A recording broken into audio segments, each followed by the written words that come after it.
मेरे प्रेमास्पद यानी हमारे श्याम सुंदर ऐसे अलबेले प्रेमास्पद हैं कि वो यद्यपि परम स्वतंत्र हैं, परम स्वतंत्र। एक बार नारद जी ने उनको कहा था कि परम स्वतंत्र न सिर पर कोई भावई मनहि करहु तुम सोई।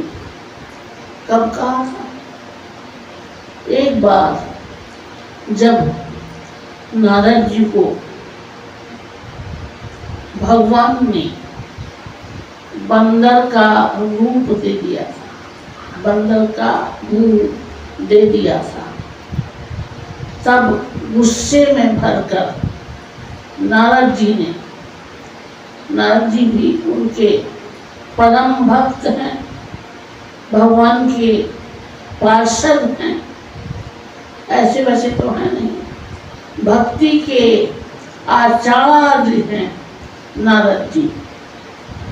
तो नारद जी गुस्से में आए और कहा परम स्वतंत्र न सिर पर कोई। चलिए आज मैं बता ही दूं क्या प्रकरण था वो। एक बार नारद जी को तपस्या करके, तपस्या की उन्होंने, बहुत तपस्या की और तपस्या करके उन्होंने काम पर विजय प्राप्त कर दी। और जब काम पर विजय प्राप्त कर दी तो बड़े खुश होकर अपने पिता ब्रह्मा जी के पास गए, प्रणाम किया और कहा पिताजी मैंने काम पर विजय प्राप्त कर दी है। तो ब्रह्मा जी ने कहा बेटा बड़ी अच्छी बात है, लेकिन ये विजय गाथा तुमने मुझे तो सुना दी है, भगवान के पास मत जाना, ये अहंकार देकर मत जाना। तो नारद जी ने कहा, मैंने इतना बड़ा काम किया है, इतनी बड़ी उपलब्धि प्राप्त की है, और भगवान को ना सुनाऊं, ऐसे कैसे हो सकता है। तो गए भगवान के पास और प्रणाम किया भगवान को जाकर। भगवान ने कहा, कहो नारद कैसे आए। तो नारद जी ने कहा, महाराज मैंने काम पर विजय प्राप्त कर दी है। भगवान ने धीरे से मुस्कुराते हुए कहा, अच्छा नारद, बड़ी अच्छी बात है। और ये सब वार्तालाप करके नारद जी लौटे। इधर भगवान ने फिर एक लीला कर दी। भगवान ने एक माया का एक राज्य बनाया, उसके राजा को भी बनाया। वो क्या? श्रीनिधि की कन्या। श्रीनिधि राजा थे और उनकी पुत्री विश्व मोहिनी, उसका स्वयंवर था। ये सब माया था। नारद जी जा रहे थे, देखा, वहां पहुंच गए और इतनी सुंदर थी वो विश्व मोहिनी कि उसके पीछे पीछे घूमने लगी। क्यों? ताकि वरमाला मेरे गले में डाल दिया जाए।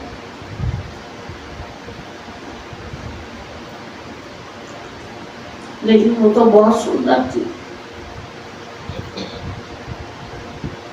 तो नारद जी ने सोचा, अच्छा रूप लेकर आना होगा।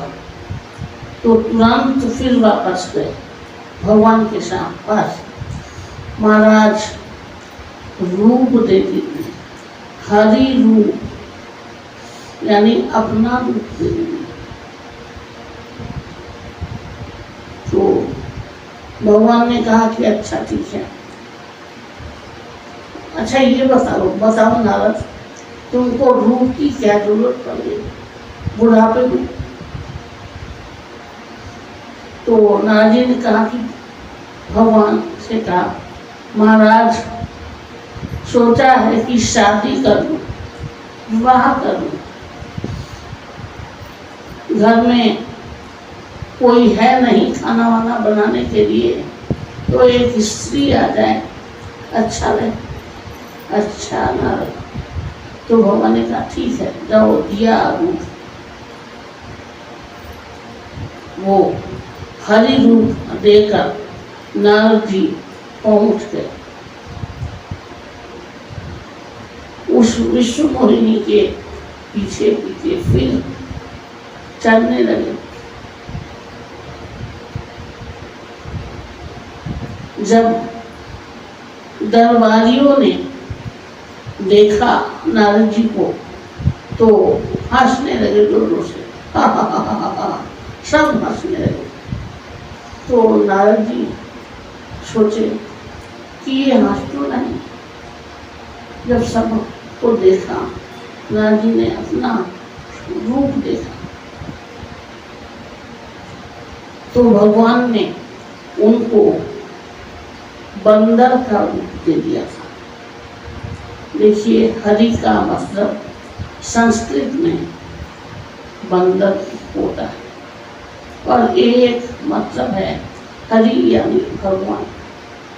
तो वो नारद जी जब बंदर के रूप में वहाँ पहुँचे और दरबारियों ने मजाक बनाया तो नारद जी को बड़ा गुस्सा आया और तब ये बात कही भगवान से, परम स्वतंत्र न सिर पर, आप तो परम स्वतंत्र हैं,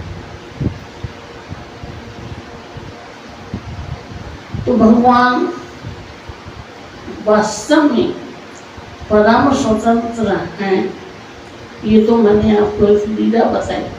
वास्तव में वो सबके शासक हैं, सब पर शासन करते हैं, इसलिए परम स्वतंत्र हैं, किसी के अंडर में नहीं। ये बात सही है।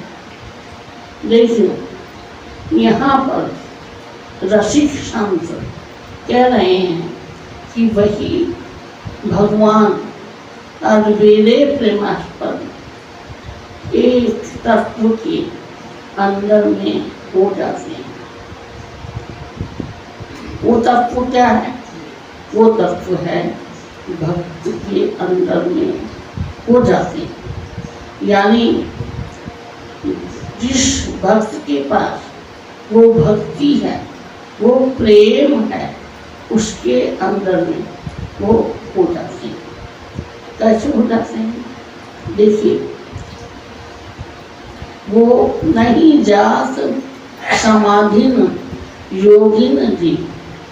जो भगवान किसी योगी ऋषि मुनि, बड़े बड़े योगी ऋषि मुनि के समाधि में नहीं जाते, वो उनको बुलाते रहते हैं, आह्वान करते हैं, लेकिन नहीं जाते।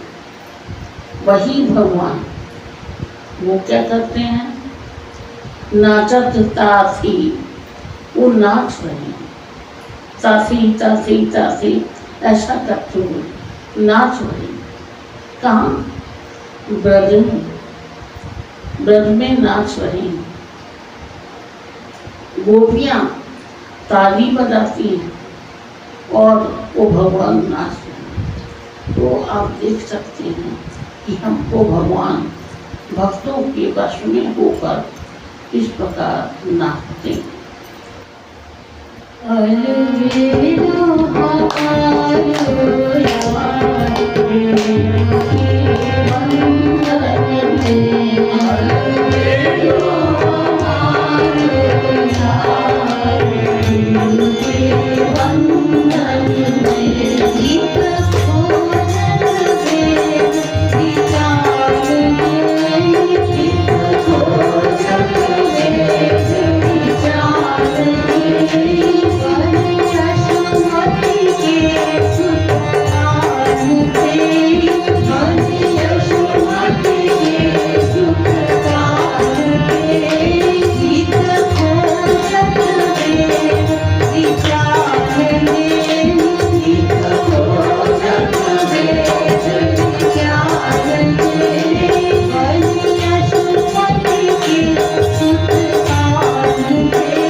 खोजत वेद ऋचान जी, जिनको वेद की ऋचाएं, ऋचाओं का मतलब है वेद मंत्र, तो जिनको वेद मंत्र खोजते हैं, यानी बड़े बड़े ज्ञानी ऋषि मुनि वेद की ऋचाओं के द्वारा जिनको खोजते हैं, उनका कहीं कोई सिर पैर नहीं दिखाई पड़ता।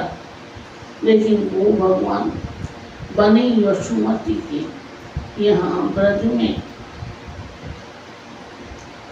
यशोदा मैया के पुत्र बनकर उनके द्वारा बांध दिए गए। देखिए, जो कहीं भी किसी भी योगी ऋषि मुनि के द्वारा बड़ी बड़ी साधना करने पर भी जो नहीं जाने जाते, वो यशोदा मैया के आंगन में उनके द्वारा उखल में बंध गए। ऐसे वो प्रेम के बंधन में बंध जाते हैं।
अनंत ब्रह्मांडों का पालन करने वाले हैं।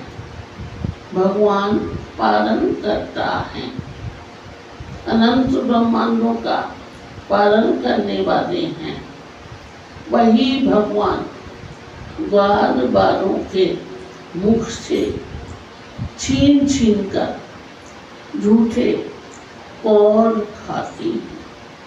देखिए, एक तरफ तो अनंत ब्रह्मांडों का पालन करते हैं और दूसरी तरफ ग्वाल बालों के मुख से निकाल निकाल कर और खाते हैं। आपने बाल लीला माधुरी में सुना ही है, ग्वाल बालों के बीच में बैठ जाते हैं जब गोचारण करने के लिए श्री वृंदावन धाम जाते हैं, वृंदावन को जाते हैं। तब खाने के समय, भोजन के समय वो ग्वाल बालों के मुख से छीन छीन कर कौल खाते हैं। अरे भैया, तेरी मैया ने तो बड़ा अच्छा भोजन बनाया है, मेरी मैया ऐसा नहीं बनाती। इस प्रकार लीलाएं करते हैं। और इतना ही नहीं, बने घोड़ा गंवारन ग्वाल, उन ग्वाल बालों के घोड़ा भी बन जाते, घोड़ा बन जाते। कैसे? जानबूझकर खेल में हार जाते, सखाओं के साथ बहुत से खेल खेलते हैं और खेल में हमेशा ठाकुर जी जीत जाते हैं, तो सखाओं का मुख थोड़ा उतर जाता है, स्वाभाविक। तो ठाकुर जी सोचते हैं भाई मैं नर रूप में आया हूँ तो नर लीला भी करनी चाहिए, मुझे कभी हारना भी चाहिए। तो एक दिन ठाकुर जी हार गए, यानी कभी कभी हार जाते हैं। जब हार गए तो सब बार बार जोर जोर से चिल्लाते हैं, कन्हैया तू हार गया है, दाव दे। मतलब इसके बदले में एक दाव होता है, वो दे। यानी तू अब घोड़ा बन और तेरी पीठ पर एक सखा जो जीता है वो बैठेगा। तो ठाकुर जी कहते हैं ठीक है मैं घोड़ा बन जाता हूँ। तो ठाकुर जी घोड़ा बन गए और ठाकुर जी घोड़ा बन गए। इतना ही नहीं, देखिए वो ऊपर बैठा सखा ठाकुर जी की पेट में एड़ मारता है, जैसे घुड़सवार एड़ी मारता है घोड़े के पेट में ताकि घोड़ा जल्दी चले। तो ऐसे ही वो भी करता है, सखा भी करता है, एक घोड़ा जल्दी से चल, तेज चल। तो ठाकुर जी भी तेज चलते हैं। मतलब ठीक ऐसे ही लीला करते हैं जैसे सांसारिक सखा। तो ऐसे हमारे ठाकुर जी प्रेम के बंधन में बंध जाते हैं।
जग सब जग संहारक जी, जो भगवान सारे जग को संहार करने वाले, जब वो शिव रूप में आते हैं तो अपनी तीसरी आँख को जरा सा टेढ़ा करने तो सारे संसार का संहार हो जाए। ऐसे हैं वो भगवान। तो जो संहारक हैं सारे जग के, और वही भगवान यहाँ ब्रज में क्या कर रहे हैं, दलपत्र यशोमती की शांति रूपी यशोदा मैया डंडा लेकर आती है और कहती है दादा तूने मिट्टी खाई है। सब सखा तेरी शिकायत करते हैं, तू मिट्टी खाता है। तो वे कांपते हैं, डर के कारण कांप रहे हैं। ऐसी लीला कर रहे हैं जैसे सच में कोई साधारण बच्चा हो, साधारण शिशु हो, ऐसे करते हैं। तो कांपते हैं डर के कारण। ऐसे हैं वो हमारे इष्ट देव, वो हमारे इष्ट देव हैं। और ऐसे भगवान भक्त बड़े ही विभोर होकर कहता है, धनी लीला प्रभु सरकार प्रेम के। आपकी लीला धन्य धन्य है, धन्य है। अलबेले सरकार की जय, अलबेले सरकार की जय।